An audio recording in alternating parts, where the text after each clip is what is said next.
bayangkan Anda menemukan sebuah smartphone super canggih, peninggalan masa lalu, tapi seseorang melabelinya sebagai kalkulator. Cuma karena kalkulator itu satu-satunya teknologi yang dia pahami kan? Nah, tepat banget. Dan ironisnya, itulah yang mungkin terjadi pada sejarah peradaban nenek moyang kita. Selamat datang di Deep Dive kita kali ini. Kita bakal mengupas tuntas identitas asli situs Muara Takus di Riau. Ya, karena selama ini kan Anda di sekolah pasti diajarkan kalau peradaban kita itu murni hasil pengaruh Hindu-Buddha dari India gitu ya. Betul, tapi sumber sejarah yang kita bedah hari ini itu benar-benar mendekonstruksi narasi kolonial itu. Jadi, mari kita mulai dari catatan paling awal. Oke, yang sangat menarik di sini adalah laporan ilmiah pertama pada tahun 1858 oleh Corne de Groot. Dia waktu itu menembus hutan bambu berduri di Riau. Wah, niat banget ya sampai masuk hutan berduri. Memang seniat itu. Dan laporannya itu sangat objektif. Dia cuma meneliti reruntuhan bata merah di sana dan menyebutnya sebagai candi, sesuai dengan apa yang dibilang masyarakat lokal. Tunggu, berarti cuma disebut candi, tanpa embel-embel agama apapun? Sama sekali tidak ada. Tidak ada pelabelan agama sama sekali saat itu. Kalau De Groot murni menyebutnya candi tanpa label agama, terus dari mana peneliti Belanda yang datang belakangan kayak Izerman di rentang 1879 sampai 1937 itu tiba-tiba ngasih label situs Buddha atau Hindu? Nah, ini yang jadi masalah akademisnya. Mereka itu sebenarnya cuma membawa tren keilmuan Indologi. Tren ini kan lagi sangat populer di Eropa waktu itu. Oke, terus mereka paksakan masuk ke Nusantara? Betul sekali. Di dunia akademis, ini disebut sebagai anakronisme sejarah.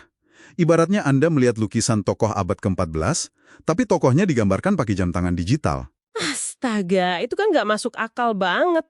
Jelas tidak, karena fakta historisnya, istilah Hinduisme sebagai sistem agama formal itu baru diciptakan oleh para cendekiawan Inggris pada tahun 1830-an. Bentar-bentar. Jadi mereka mengambil sebuah konsep abad ke-19 yang baru dibikin di India, lalu secara paksa ditempelkan ke situs abad ke-7 di Nusantara.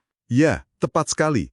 Mereka pakai semacam kacamata kolonial Eropa untuk melihat realitas lokal kita yang umurnya jauh lebih tua. Berarti kalau label Hindu-Buddha itu cuma kacamata pinjaman Eropa, lalu apa fungsi asli bangunan bata merah di Muara Takus itu? Disinilah bagian yang sangat luar biasa. Bukti sejarah menunjukkan tempat itu bukan cuma kuil pemujaan sepi. Itu adalah sebuah universitas kuno internasional bernama Dharmapala. Wow, sebuah universitas? Ya, catatan biksu Tiongkok It Sing dari abad ke-7 bilang ada lebih dari 1.000 sarjana yang belajar di sana. Kampus itu luasnya sampai 1,25 km persegi loh. 1.000 sarjana di abad ke-7? Itu sudah sekelas program pertukaran pelajar internasional yang masif banget. Betul. It Sing bahkan menyarankan peziarah internasional belajar dulu di sana sebelum ke India. Tapi tunggu deh, kalau mereka nggak belajar Hinduisme atau Buddhisme versi modern, apa yang diajarkan?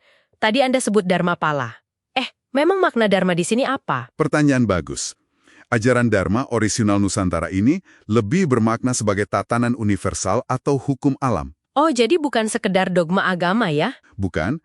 Ini sistem yang bawa keseimbangan yang sejatinya sudah ada ribuan tahun, bahkan sebelum teks Veda India disusun. Guru besar dunia seperti Svarna Dwipa Dharmakirti itu berasal dari kampus ini. Masa sih? Dharmakirti mengajar di sana? Iya, beliau itu maha guru yang bahkan mengajari tokoh yang nantinya mereformasi ajaran Buddha di Tibet. Pantas saja penduduk lokal dari dulu menyebut kawasan itu Koto Candi atau Kota Candi. Nah, masuk akal kan sekarang? Masuk akal banget. Kata kota kan jelas menunjukkan itu bukan sekedar monumen mati. Itu permukiman pelajar yang hidup. Anda nggak mungkin menampung ribuan sarjana tanpa asrama, kelas, dan dapur umum. Tepat. Ini adalah Ivy League kuno Nusantara.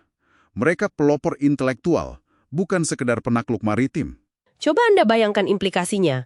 Kita semua berasal dari peradaban mandiri yang pernah jadi pusat inovasi intelektual dunia. Nenek moyang kita tuh yang mendesain smartphone pengetahuan ke seluruh Asia, bukan sekedar pakai kalkulator budaya asing. Sangat betul. Dan ini menyisakan satu pemikiran untuk Anda eksplorasi sendiri. Apa tuh? Mengingat Muara Takus itu pusat pendidikan raksasa, di mana bangunan asrama kayunya sudah hancur dimakan iklim tropis, dan cuma sisa bata merahnya, coba bayangkan. Iya, bayangkan apa yang masih tersembunyi. Betul, universitas raksasa apa lagi yang saat ini masih terkubur dalam diam di bawah lebatnya hutan hujan Sumatera yang mungkin sedang menunggu untuk merombak sejarah dunia.